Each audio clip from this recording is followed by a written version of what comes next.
Welcome to the Mike Litton Experience Podcast. Mike has over 31 years experience in real estate, finance, and investing.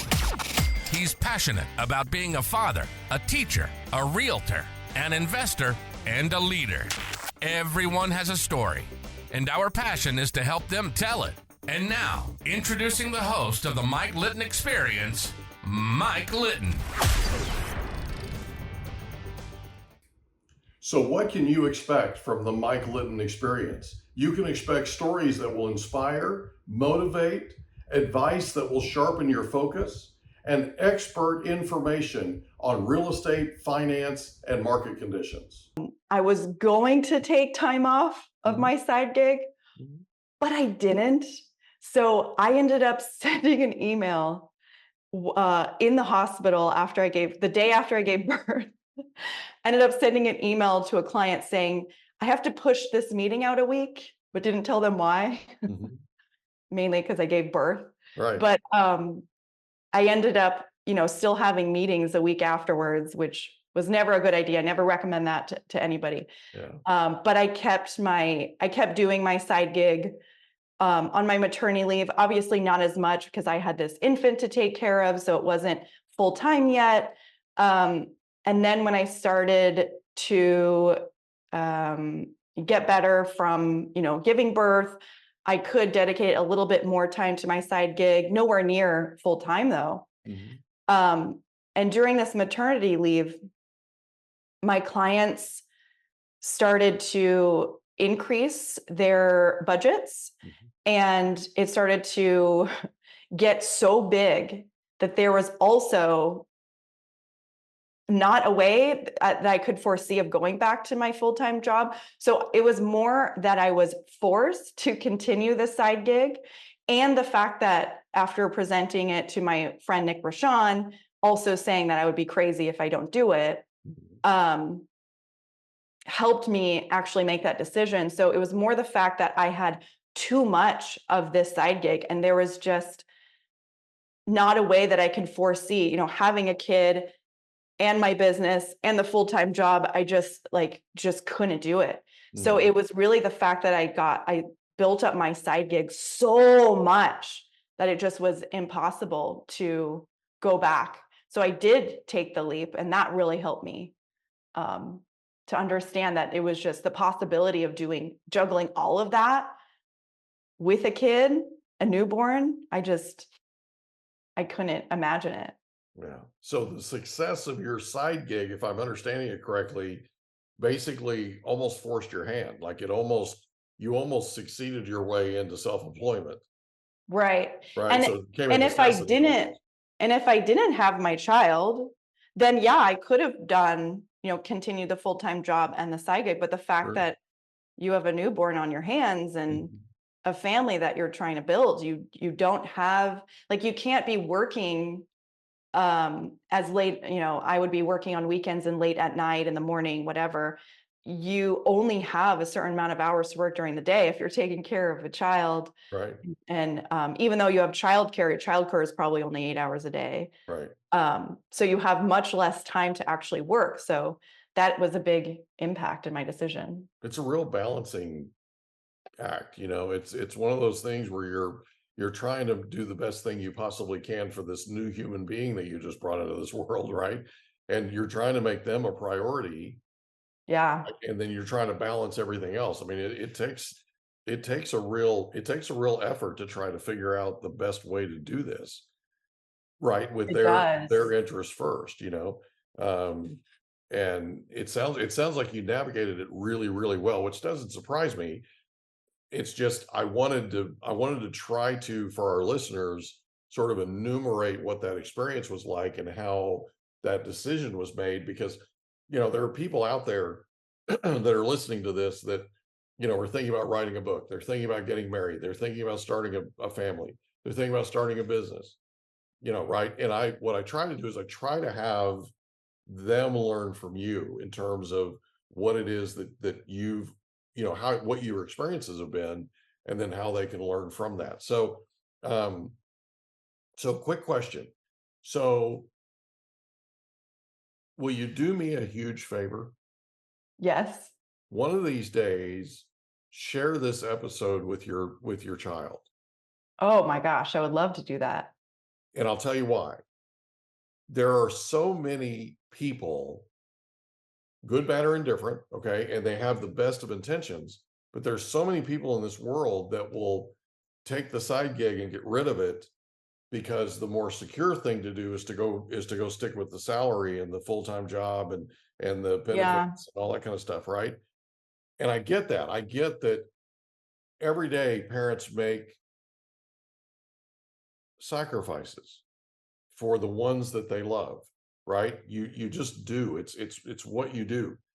What I feel like is also incredibly important is when somebody takes a risk like you did and makes a major change like you did, right?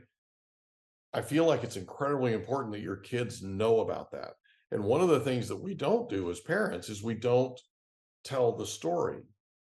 We sort of just go about our daily, deal, and we're now taking them to sports, and we're taking them to this, and we're taking, right, life gets in the way, so to speak, right? And we never sit back and go, hey, by the way, let me tell you about what happened. Okay. So Yeah, please do me a favor and share this with your child one of these days. I would Uh, love to. it's just kind of cool. And one of the Yeah. things about what we do is by getting your life story and getting it on tape, we've now memorialized it, right? Where if you have somebody that you want to get to know better and you want them to get to know you better, you can send them a link to this interview. And they can literally, anytime they want, day, night, middle of the night, whatever, they can find out about you and get to know you better. I Which love is that. which is kind of cool, It So is kind of cool. in high school, your favorite subject was art, Yes, it right? was. Very cool, by the way. So talk to us about your company today. So we got the beginning, right? And people started your clients started increasing their budgets and all that kind of thing, and things started going. How Mhm. long ago was that you had your child?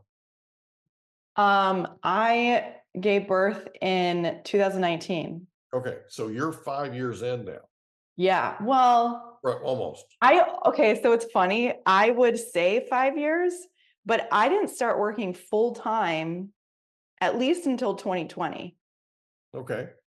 So it has been 5 years, but full time, probably 4.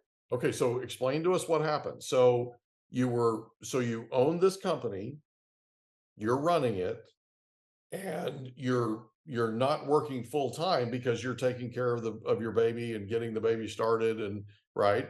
Right. So talk to us what that was like. Talk to us about that for a second, that Yeah. period in your life. Yeah. It was a lot of balancing. Like you said, there was a balancing act. But I think it actually helped me in Mm, 2 ways. One, I had to delegate. mhm. So I had to hire people and delegate the work that was coming in. And not only that, I had to trust those people and train those people to take on that work. And I was forced to do it like ASAP. Mhm. So it got me in the mindset of how do I train people in the correct way so that I can trust them to take on these tasks. Mhm. Yes, I kind of know people in the industry who I would feel comfortable delegating, but it's more about training that person to be a little mini you in a Right, way, right. which is very difficult to do. Yes, it is, So, because you're communicating your standards, yes, right? And you're trying to figure out a way to get them to get on board with you and how you look at things. And that's right. very difficult because It's they very haven't been with difficult. you since day one, right? They haven't had those talks with your dad that you had when you were 5 years old. I'm serious. True. All of this history that you have lived, and all of these experiences and things that you've learned from, now you're downloading it to them, and you're doing it with a sense of urgency because, let's You're be honest, forced. you don't Yeah, have time to do it yourself, right. right? And you really don't have a lot of time to retrain. Hmm. You're sort of, I mean, I hate to say it this way, but your tuchus is on the line here, Yeah. right? this is a little bit of a higher pressure moment in your life, I think. Yeah, absolutely. Absolutely. So luckily I was able to find those people, train those people and get them and delegate so that I could, manage infant and a business at the same Yeah. time. And that was really fantastic. I'll go into that in a little bit more detail Okay. of how that transfers into building a bigger team. But another thing that uh, really helped me scale was the fact that I had even more confidence now that you're taking care of an entire different human. Right. It makes you better understand the world, so you don't focus on tiny things that don't matter. You don't get as upset. You have to take care of this whole new human. You're a big rock person now, right? Yeah, Because you don't have time or the sleep, or the right? You don't sleep. have the you don't have the bandwidth to handle all the rest of it. You got to take Yep, care of the here and now, right now, get this done and move on to the next thing because there's feeding time, right? yes, I mean, it's like, yeah, hello, right? exactly. Yeah, I mean, it's it changes all kinds of perspective, doesn't it? So you Mhm. become a parent, and I'm going to suggest this to you. You become a parent, which I believe is what I like to call sacred leadership. Mm. You become a parent and you become a better leader. You really, I mean, in my personal life, I 100% agree with that, and that It absolutely defines happened with things. me. It defines things differently. You just look Right. at the world It different. really does. Yeah, it's It amazing. puts everything into perspective. Like, this doesn't really matter that much. Yeah, So what that helped me with was um, not only how to manage everything a little bit better, don't focus on things that don't matter right now, really prioritize and focus on the stuff that does, but it also helped me in sales yeah, because I was more confident and calm and understand, hey, this sales meeting, it probably in the grand scheme of things doesn't matter as much as it probably used to when I didn't have a kid and I started my career. I was probably a lot more nervous, like I have to do a good job at all times. But now, there's always going to be new business. There's always going to be more coming in. So I don't have to make sure that this meeting goes absolutely correctly at all times. So because I was more relaxed and calm and confident, that actually helped with sales, and it draws people to you versus having them not enjoy conversations with you as much as they would, but it draws them in and has them get to know you as a person, and then because you're more confident in your recommendations, they trust you more, mhm. and that helped me land more sales. So those were the two ways. You're also more empathetic. Oh, that's a Way good. more empathetic than you've ever been before in your life because you develop these emotional skills. Okay. Absolutely. Because, you just added somebody to the world and you are absolutely committed. And I don't know if this is something you've enumerated or not, but you're absolutely committed to leaving this world a better place than how you found it because you're leaving it to them. Starting a family and having a family is a legacy move, and it's something Right. that it really does affect what you prioritize, how you prioritize it. It Right. affects how you communicate with people, and it affects how you are perceived by them. You're probably now much more maternal than you've ever been with people.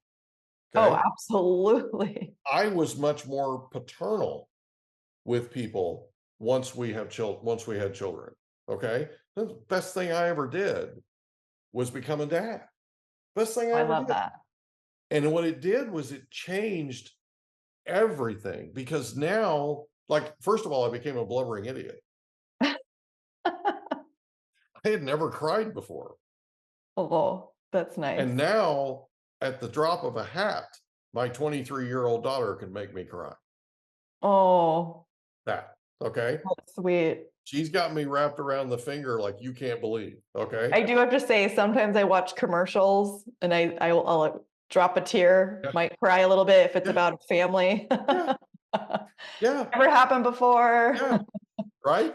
And the other day, we had neighbors move in next door, and the owner and his family left, and they rented their place out. And the people that moved in have a little girl, and she's tiny. She's maybe 2, maybe. And she's not quite where she can talk clearly. And, she can talk, but she's, what I mean? She's kind of, Mhm, mhm. and so she's not quite 2, but she's in our front yard. And I came home, and she's in her front yard with her granddad. And so I got a chance, or grandma, and I got a chance to meet grandma. And then here comes granddad. So I got a chance to meet granddad. They're from Sweden, and they're here Oh, for 6 weeks, right? Visiting. And so we get to talking, and I'm talking with this little girl, and all I'm doing is just kind of, visiting with her. She can't really answer me, but I'm just basically, and you'll learn this about me. I'm all about the power of questions, because children come out of the womb programmed, and everybody comes out of the womb programmed to answer questions. If you don't think so, take a brand new baby that's 4 minutes old and ask them a question. They will focus on you. They'll look right at you. They want to answer you. I'm not joking. And wow. and if you apply it, so basically I raised my kids with the Socratic method. So I didn't Yeah. at them, I just asked them questions for years, right? Um, and it worked out, because they poured into me what they were feeling, where you don't Wow. necessarily get that from them. If you ever get a Oh, chance, like a 2-year-old's throwing a tantrum, walk up to the 2-year-old, get in their face and go, "What's wrong?" And all of a sudden they'll stop, and they'll forget what it was they were upset about, and they'll look at you, and they'll want to answer your question. Do you know what the terrible twos are? The terrible twos are children who feel a certain way, but they're not able to communicate it. And so they're frustrated. And so when you're frustrated, you get upset. That's the terrible twos. yeah. Okay. So if you want to avoid the terrible twos, just ask them questions. It's I that love simple. that. Just ask them questions, right? So anyway, we're out here front talking, and I'm just kind of asking her questions, just kind of making small talk, this and that, right? And I leave, and I go into my garage, and then I come back out to leave to go to an appointment, and the little girl's still on the front lawn with her granddad, and she sees me, and she jumps up, and she runs over, and she grabs my leg and hugs it. Oh.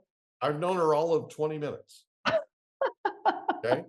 Reese comes over, grabs my, and literally made me cry, because Oh. that's what my daughter used to do, right? She'd Oh come my over goodness. wherever dad was standing, she'd come over and she'd get dad, and she'd put her arms around dad's leg. Oh, I love That that. thing, that kind of stuff, right? Oh, I love that. But that communicates to the people around you. So the people that are your clients, and the people that are your employees in your business, and I would submit to you, the people around you will see a different you. There's just a different, and it affects everybody differently, but Yeah, yeah, yeah. there's a difference to how you communicate. And there's Absolutely. absolute empathy there that I didn't feel. I literally did not feel empathy until after my son was born. As soon as my son was born, it was like somehow a switch went on, and wow, right? Yeah, Changed everything. It changed my leadership style. It changed how I absolutely. Yep. communicated. It changed what my priorities were. Mhm. Everything, Yep. everything. I mean, it's just, and I'm, obviously I'm a big fan of having children, but and being a parent, Mhm, but mhm. being a dad is one of the things that, and I know you can't tell because I hide it well, but it's something I'm incredibly passionate about, because I believe that parenting is sacred leadership. And really, being a parent prepares you to lead an organization.